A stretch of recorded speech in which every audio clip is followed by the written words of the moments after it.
सुप्रभातम, प्रातः वंदनम।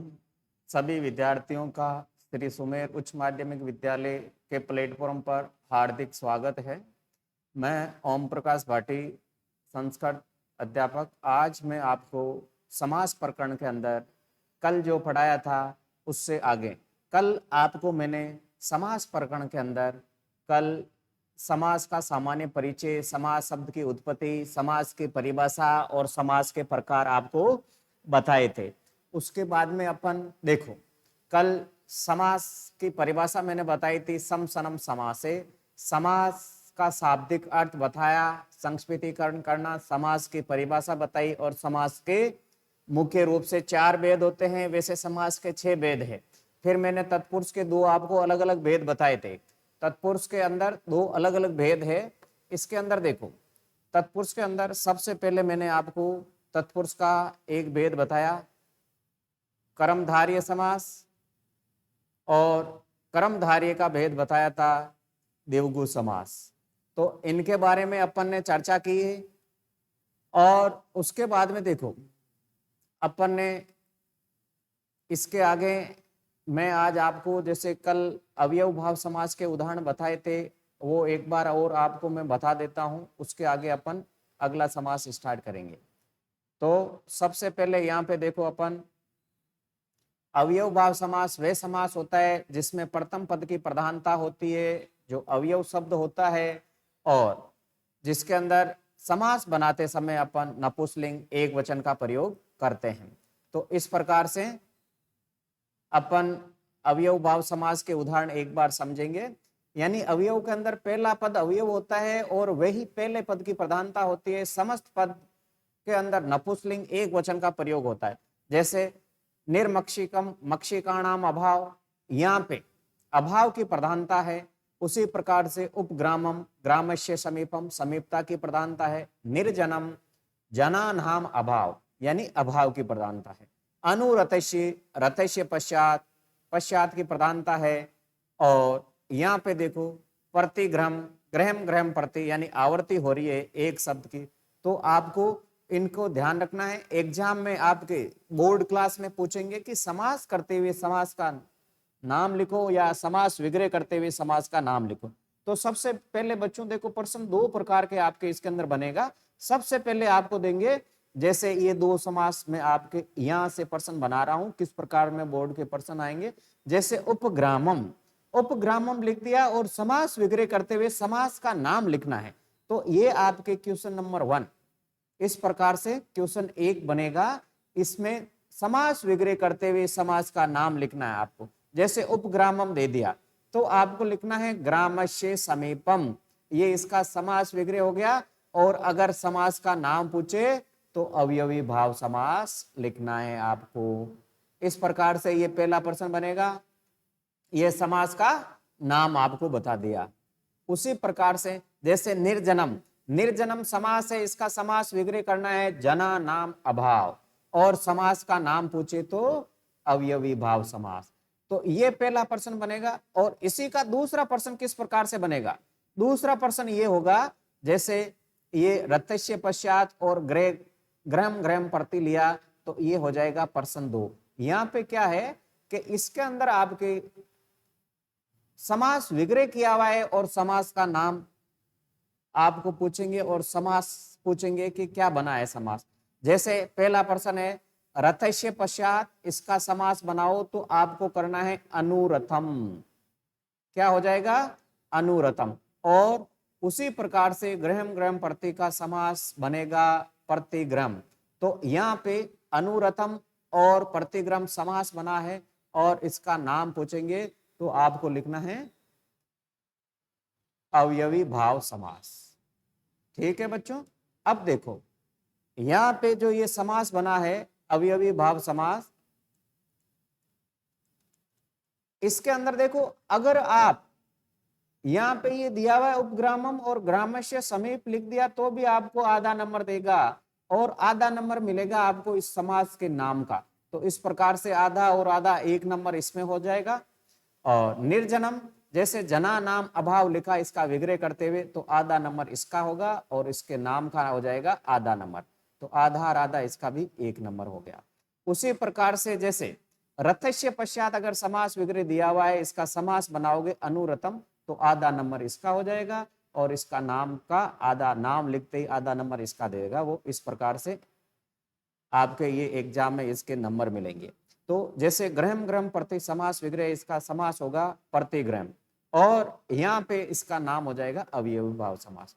तो विद्यार्थियों ये आपके इसके अंदर देखो, यहाँ पे ये मैंने कल जो बताया है इस प्रकार से ये परीक्षा के अंदर आपके यहाँ पे प्रश्न बनेंगे।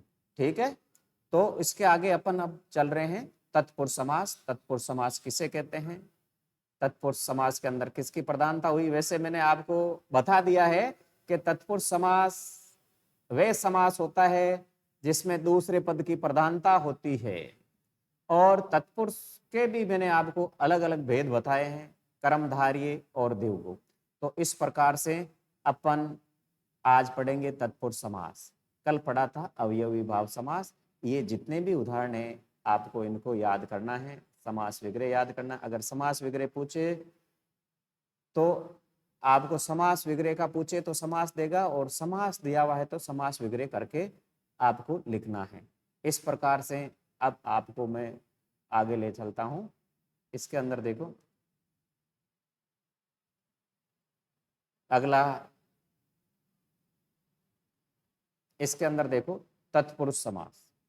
तत्पुरुष समास आराम से समझना है आपको, बिल्कुल अच्छी तरीके से। तत्पुरुष का कल मैंने बताया था, जिस समास में उत्तर पद यानी बाद वाला पद की प्रधानता होती है वो तत्पुरुष कहलाता है। प्रायण, प्राय उत्तर पद की प्रधानता होती है वो तत्पुरुष समास कहलाता है। इस समास में प्राय उत्तर पद की प्रधानता होती है और पूर्व पद उत्तर पद के विशेषण का कार्य करता है। यानी उत्तर पद यानी पूर्व पद उत्तर पद के विशेषण का कार्य करता है। इसका मतलब होता है कि विशेषण का मतलब किसी संज्ञा या सर्वनाम की जो विशेषता बताते हैं उसे विशेषण कहते हैं। ठीक है ना। और समस्त पद में पूर्व पद की विभक्ति का लोप हो जाता है। ध्यान रखना, जो समस्त पद यानी समास बनाओगे उसमें जो पूर्व पद यानी पहले वाला जो पद है उसके अंदर उस विभक्ति का लोप हो जाता है। जैसे उदाहरण में आपको यहाँ दे रहा हूं, जैसे यहाँ ग्रामे गते लिखा हुआ है, जैसे राजपुरुषे अर्थात राजा का पुरुष, यहाँ राजा की प्रधानता न होकर पुरुष की प्रधानता है, क्योंकि तत्पुरुष समास में दूसरे पद की प्रधानता होती है। अन्य उत्तर पद का मतलब बाद वाले पद की। तो यहाँ देखो राजा की प्रधानता न होकर पुरुष की प्रधानता है। तो यहाँ पे जैसे राजपुरुष लिखा हुआ है तो आपको समझना है, जैसे एक बार मैं यहाँ पे इनको रब कर रहा हूं।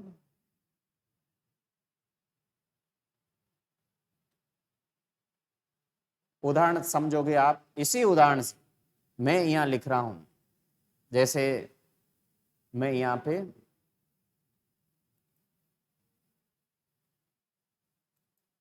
जैसे यहाँ लिखा हुआ है राज पुरुषे, तो बच्चों यहाँ देखो यहाँ पे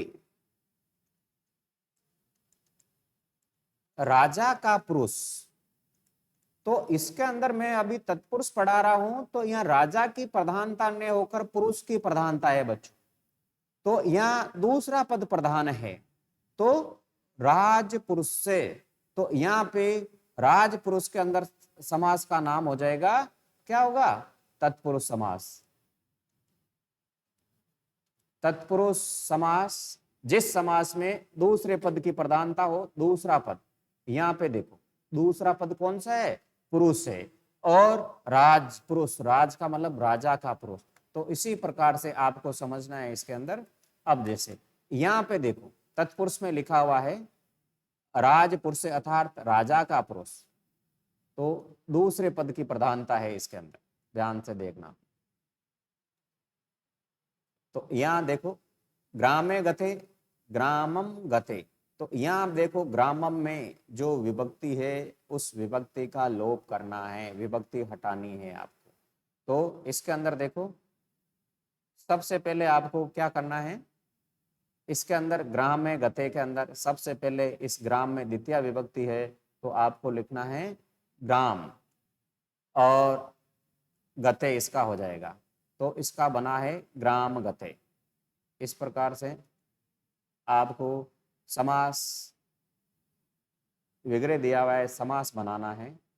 तो यहाँ पे भी देखो दूसरे पद की प्रधानता है, गते यानी जा रहा है, कहाँ जा रहा है, गांव को जा रहा है, एक शहर को जा रहा है, एक विद्यालय जा रहा है, कहाँ जा रहा है, तो जहां पर दूसरे पद की प्रधानता होती है वहां पे तत्पुरुष समास होता है।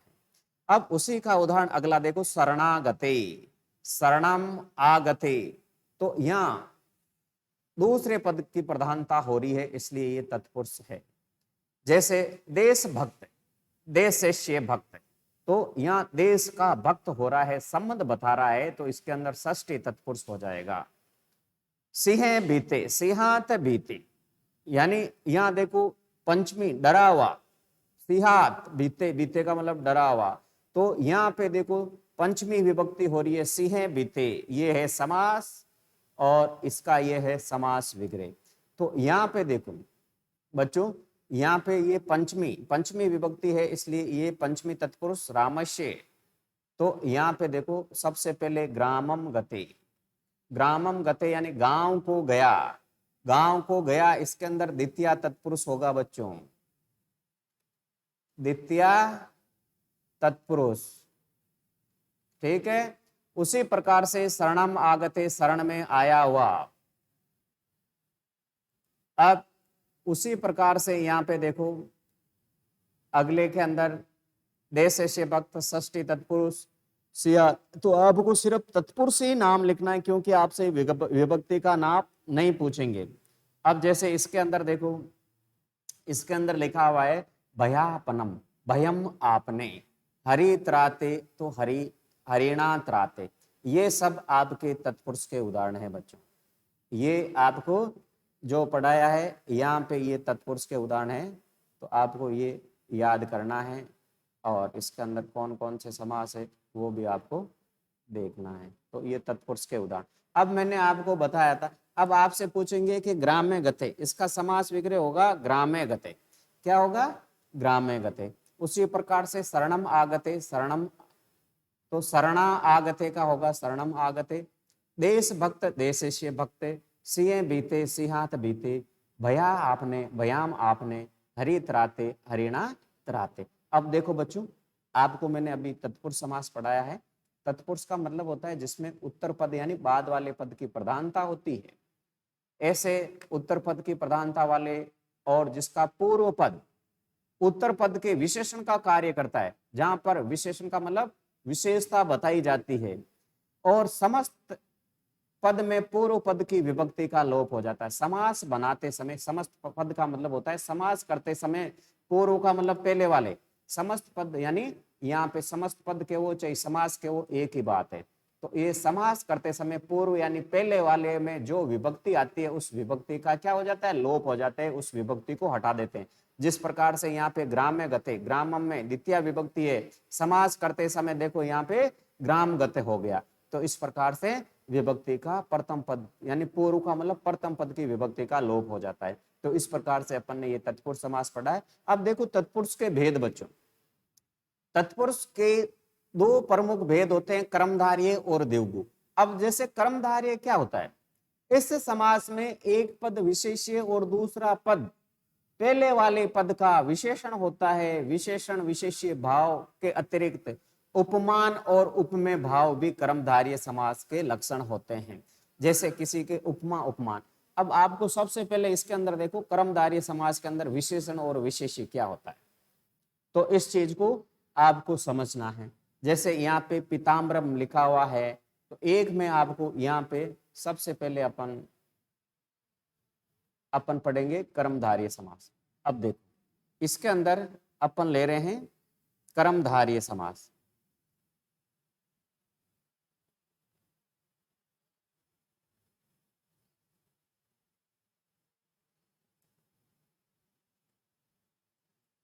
कर्मधारय समास, कर्मधारय समास क्या होता है, यानी ये तत्पुरुष का ही भेद होता है बच्चों। इसमें भी दूसरे पद की प्रधानता होती है, उत्तर पद की, लेकिन इसमें इतना ही ध्यान रखना है, कर्मधारय के अंदर विशेषण विशेष्य का ध्यान रखना है। विशेषण और विशेष्य होता है कर्मधारय के अंदर। अब जैसे आपको मैं बता देता हूं, इसके अंदर विशेषण का मतलब होता है संज्ञा सर्वनाम की विशेषता बताने वाले शब्दों को विशेषण कहते हैं, और विशेष्य यानी जिसकी विशेषता बताई जा रही है। जैसे एक उदाहरण ले रहा हूं मैं, इसके अंदर एक उदाहरण से आपको समझ में आ जाएगा। जैसे नील कमलम, नील कमलम, इस उदाहरण को आपको समझना है। देखो यहां पे नीलम कमलम इति, इसका समास विग्रह होगा नीलम कमलम इति। तो इस प्रकार से आपको समझना है। जैसे कमल, ये क्या है, ये आपके कमल है, वो है विशेष्य। विशेष्य का मतलब इसकी विशेषता बताई जा रही है कमल की। कमल कैसा है, नीला है। तो यहाँ पे ये नीला क्या हो गया, विशेषण हो गया बच्चों। तो आपको इस प्रकार से समझना है कि जिसकी यानी विशेष्य वो खुद ही होता है जिसकी विशेषता बताई जाती है। तो यहाँ विशेषण विशेष्य का ये उदाहरण है। जैसे इसी प्रकार से एक उदाहरण और दे रहा हूं मैं। जैसे यहाँ पे पीताम्बरम लिखा हुआ है, पीताम्बरम, पीतम अम्रम इति। तो यहां पे देखो पीतम अम्रम इति। अब यहां पे भी देखो पीतम का मतलब पीला, ये उसकी विशेषता है बच्चों, और अंबर ये विशेष्य है। मतलब आकाश कैसा है, पीला है। तो पीतम अम्रम इति पीताम्बरम में कौन सा अपन कर्मधारय समास पढ़ रहे हैं। तो इस प्रकार से आपको ये समझना है। जैसे अब अपन यहाँ पे वापस आ जाते हैं कर्मधारय समास। कर्मधारय समास के अंदर देखो बच्चों, इस समास में एक पद विशेष्य तथा दूसरा पद पहले पद का विशेषण होता है। विशेषण विशेष्य भाव के अतिरिक्त उपमान और उपमेय भाव भी कर्मधारय समास के लक्षण हैं।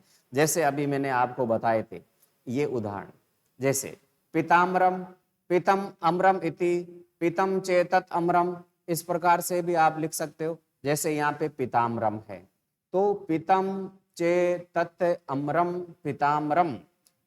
तो यहाँ पे ये समास का नाम आपको लिखना है कर्मधारय, ठीक है। उसी प्रकार से अगला देखो, महापुरुषे, महान चे असो पुरुष, महान है जो पुरुष, महापुरुष यानी पुरुष की विशेषता बताई जा रही है। कैसा है पुरुष, मान है। तो यहाँ पे भी ये कर्मधारय समास होगा। कज्जल मलिनम, देखो यहाँ पे कज्जल का मतलब काला, मलिन कैसा है, मलिन कैसा है, एकदम काला है। तो कज्जलम इव मलिनम, काजल के समान काला। तो यहाँ पे देखो कज्जल तो इसकी विशेषता है, मलिन ये है विशेष्य। वो मेला है, मेला भी देखो अलग अलग प्रकार का होता है। मेला कैसा होता है, या तो कोई काला होता है या फिर कोई गंदगी हो जाती है, तो जरूरी थोड़ी है उसका काला रंग हो, कैसा भी मेला हो सकता है। जैसे सफेद है तो उसके ऊपर कोई रेड कलर का धब्बा लगा तो वो रेड कलर के अलग अलग मलिन हो जाएगा। तो यहाँ मलिन मेला किस प्रकार से, काला, काला यहाँ पे विशेषता बताई है उस मेले की। उसी प्रकार से जैसे अभी मैंने आपको बताया था, जैसे नील कमल, इसके अंदर देखो नील कमल के अंदर जो ये कमल है ये खुद विशेष्य है। कमलम और नीलम ये उसकी विशेषता है। कमल कैसा है, नीला है। अब जैसे अगला मीन नैनम, देखो बच्चों यहाँ पे मैं आपको ये बता रहा हूं, मीन का मतलब मछली और नयन का मतलब आंखें। उसकी आंखें कैसी है, मीन की तरह। अब जैसे इसके अंदर उपमा दी गई है, आंखों को, आंखों को उपमा दी है मछली से, तो उपमेय क्या होगा, आंख, और उपमान क्या होगा, मछली। इस बात का आपको ध्यान रखना है। जैसे मुख कमलम, यहाँ पे मुख यानी मुख को कमल के समान उपमा दे। जैसे ये कमल है तो यहाँ पे ये कमल, कमलम जैसे नयन, नयन का मतलब आंख, आंख कैसी है? मछली के समान। और कमल, उसका देखो, कमलम मुखम, यानी मुख को उपमा दे दी किसकी? कमल की। उसका मुंह कैसा है? कमल के समान है। तो उपमेय और उपमान, विशेषण और विशेष्य, इसके अंदर अपन कर्मधारय समास के अंदर पढ़े। तो देखो बच्चों, इसके अंदर कर्मधारय के अंदर आपको सिर्फ दो चीजों का ध्यान रखना है। जैसे मीन नयनम, मीन नयनम अभी आपको मैं यहाँ पे बता रहा हूं। जैसे कर्मधारय के अंदर एक तो विशेषण विशेष्य, एक होता है जैसे मीन नयनम। मी, यहाँ पे लिख रहा हूं मैं,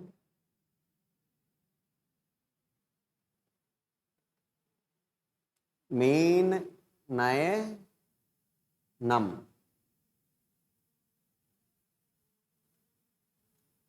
एक मिनट, ये थोड़ा सा वापस रब करके साफ लिख लेता हूं मैं। हाँ, तो यहाँ पे ये हो जाएगा मीन नयनम। अब देखो, अभी मैंने आपको यहाँ पे बताया था, जैसे ये मीन नयनम है, मीन एवो नयनम। अब आपको इसके अंदर ध्यान ये रखना है कि मीन एवो नयनम, इसका मीन एवो नयनम। अब जैसे आपको मैं ये बता रहा हूं, इसके अंदर मीन, मीन क्या है? नयन का मतलब होता है आंख, मीन का मतलब होता है मछली।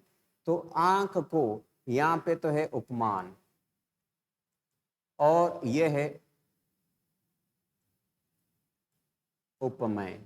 तो आपको ये ध्यान रखना है, उपमेय उपमान किसमें होता है? कर्मधारय समास के अंदर। तो जैसे चंद्रमुखी, अलग अलग प्रकार से, मुख कमलम, तो ये आपको यही ध्यान रखना है, उपमान और उपमेय। जैसे मीन नयनम, मीन का मतलब मछली, नयन का मतलब आंख, तो उसकी आंखें कैसी है? मछली के समान है। तो ये उपमेय उपमान हो गया। और विशेषण विशेष्य, जैसे पितम अम्रम, ये आपके उदाहरण हुए हैं। इसी प्रकार से इसका अगला भाग है जैसे देवगु समास। देवगु समास इसी का है तत्पुरुष का भेद। संख्या पूर्व देवगु, इस समास में पहला पद संख्यावाची होता है और समाहार, एक त्रिकरण या समूह के अर्थ की प्रधानता होती है। तो इसमें ध्यान रखना, देवगु समास के अंदर पहला पद क्या होगा? पहला पद संख्या, गिनती के रूप में, और समाहार यानी समूह के रूप में होता है, और उसी की प्रधानता होती है। जैसे इसके अंदर आपको मैं ये बता रहा हूं,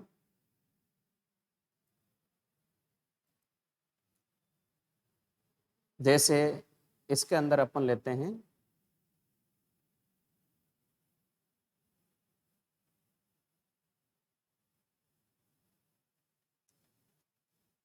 देवगु समास। देवगु समास की विशेषता क्या होती है बच्चों? आपको देवगु समास की मैंने विशेषता बताई, ये तत्पुरुष का भेद है। तो तत्पुरुष के अंदर क्या होता है? तत्पुरुष के अंदर दूसरा पद प्रधान होता है। तो उसी के अंदर देखो, देवगु के अंदर क्या होता है कि प्रथम पद में संख्या होगी, संख्या का मतलब गिनती होगी।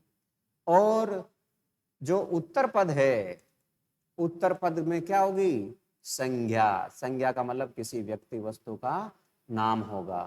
तो देवगु समास तत्पुरुष का भेद है, प्रथम पद यानी तत्पुरुष में द्वितीय पद प्रधान होता है। ठीक है, और यहाँ प्रथम पद संख्या होगा और उत्तर पद संज्ञा का मतलब किसी व्यक्ति वस्तु स्थान का नाम हो सकता है।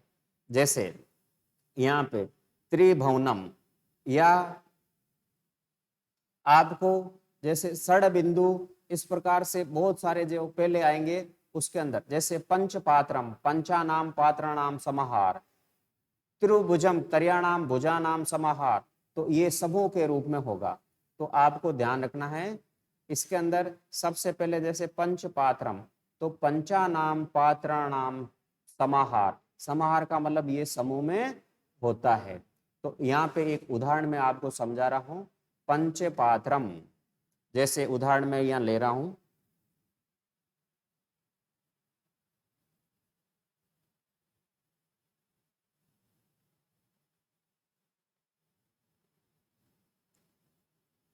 उदाहरण है पंच पात्रम। यहाँ पे देखो पंचानाम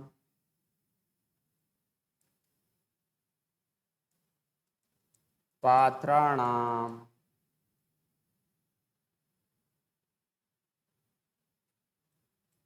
समहारे इति। अब ध्यान रखना है, यहाँ पे देखो पंचानाम पात्राणाम समाहार, और ये देवगु समूह समास किसमें, समूह में होता है, समूह में होता है। तो ये इसकी विशेषता है बेटा। देवगु समास क्या होता है, ये तत्पुरुष का भेद है जिसमें दूसरा पद भी प्रदान होगा। प्रथम पद में संख्या आएगी, देखो यहाँ पंच, पंच का मतलब ये संख्या है, पात्र नाम ये पात्र को एक संज्ञा, एक संख्या और संज्ञा का ध्यान रखना। तो पंचानाम पात्राणाम समाहार इति पंच पात्रम, ये देवगु समास का उदाहरण होगा। उसी प्रकार से देखो यहाँ पे पंचानाम पात्राण समाहार, तो यहाँ पे पंच पात्रम पंचवटी पंचानाम वटानाम समाहार पंचवटी, सप्त ऋषि सप्तानाम ऋषिणाम समाहार, चतुर्युगम चतुराणाम युगानाम समाहार। तो अपन आज इसके अंदर देखो देवगु समास के अंदर संज्ञा पूर्वो देवगु, यानी सबसे पहले पूर्व पद में संख्या होगी वही देवगु है।